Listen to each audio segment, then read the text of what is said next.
How do you write a short constructed response? Well, first of all, you take a look at the prompt. We've been reading the book Fish in a Tree by Linda Mullally Hunt. Our prompt today has to do with the main character in that book. Her name's Allie. Here's the prompt. As we've read the first two chapters of Fish in a Tree, we can infer that Allie has a learning disability. Write a short constructed response explaining why we can infer that she has a learning disability. Now, I've read the prompt. I need to find out what is my job. All right, usually it's in a question, but I don't see any question word today. Oh, I see it now, right here. I've underlined it in green for you. My job is to write a short constructed response explaining why we can infer that she has a learning disability. Okay, let's narrow our focus. Why we can infer that she has a learning disability.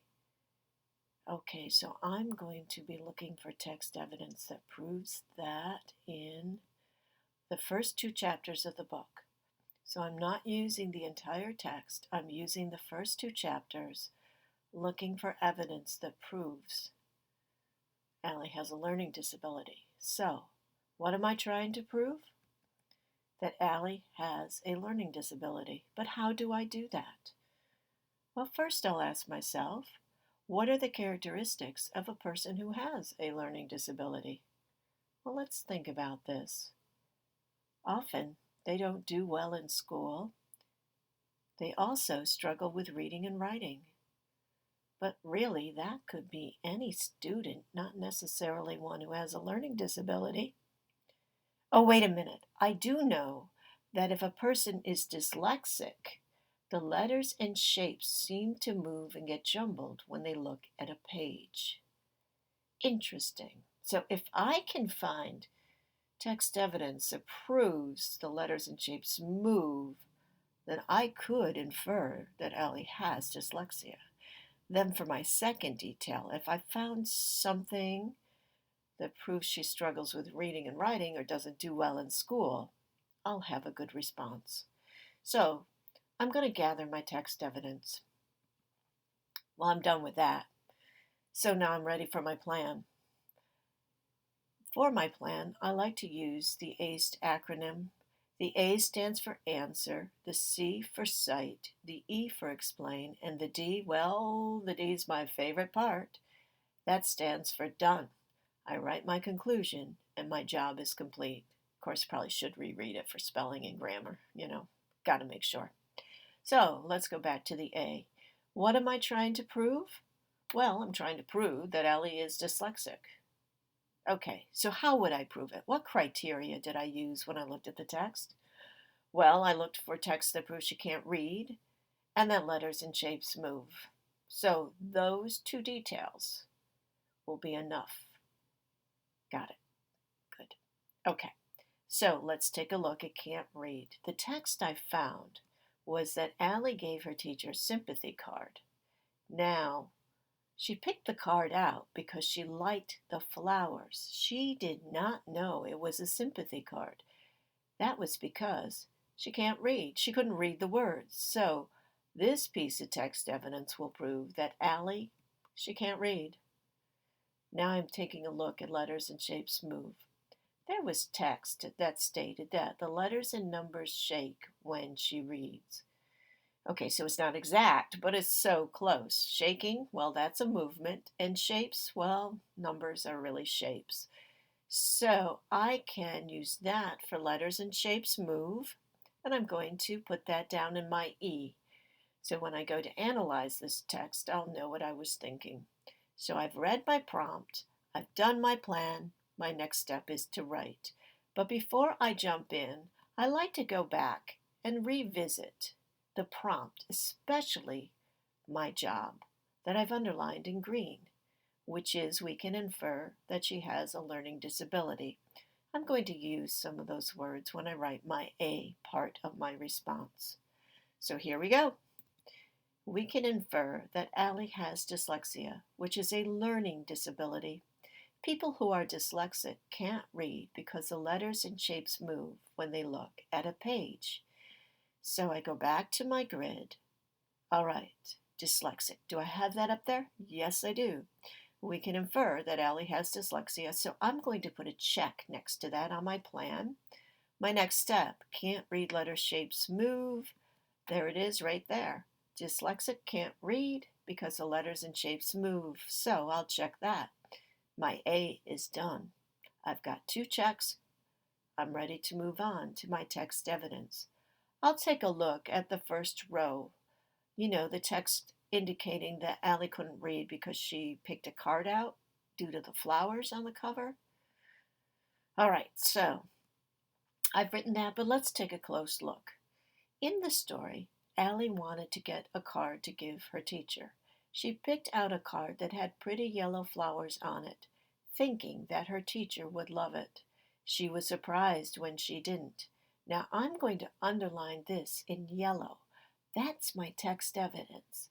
Now, do you see how I took some of the words in my plan, and instead of just writing those words like in a sentence, I added some detail. Now, I didn't add so much detail that I retold the event. That would take a lot of paper, and it would sort of indicate that I didn't really understand what text I needed to use to prove my point. So I'm going to check that off. And now I'm going to do my analysis. So this is what I wrote. I've underlined that in orange.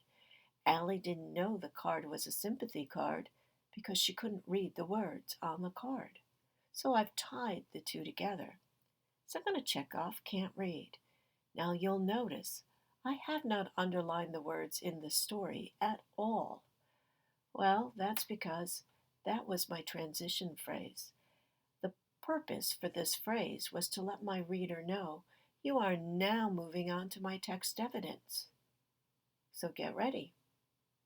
And that's what I did. I wrote my text evidence. So this is done. Now on to my next piece of text evidence. Okay, let's take a closer look at that.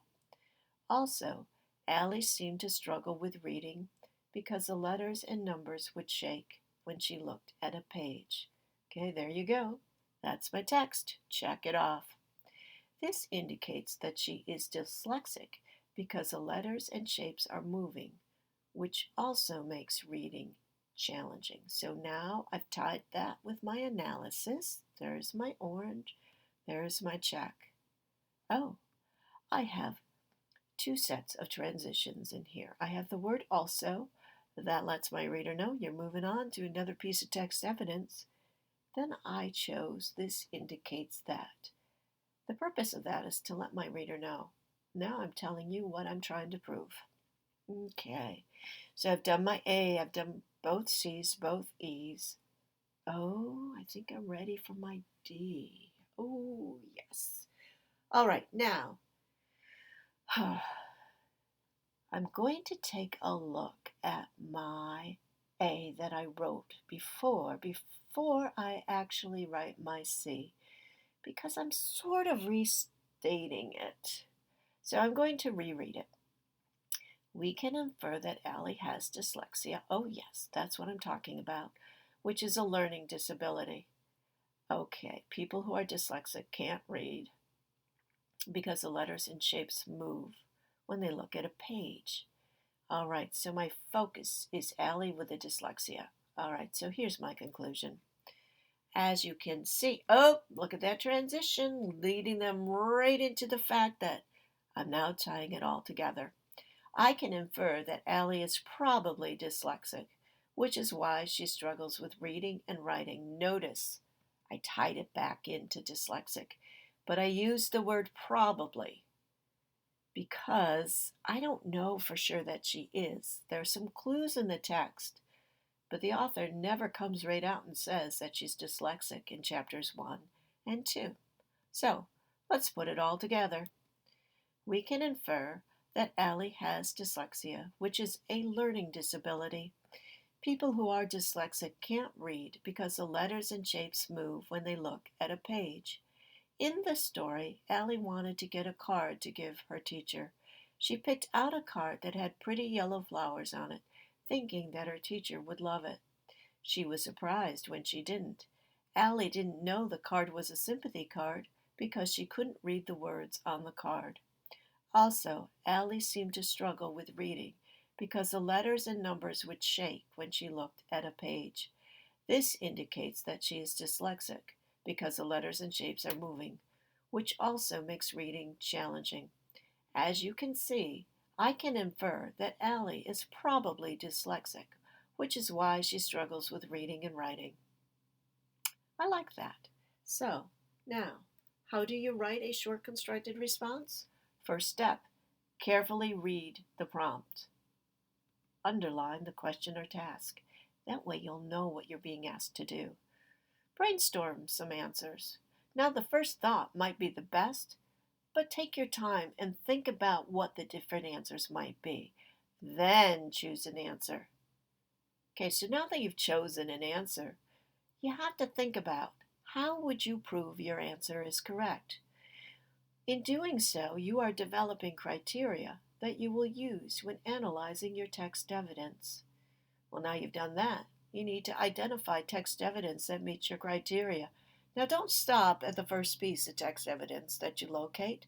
Find them all, and that will allow you to choose the most relevant, concrete text evidence that will help you prove your point.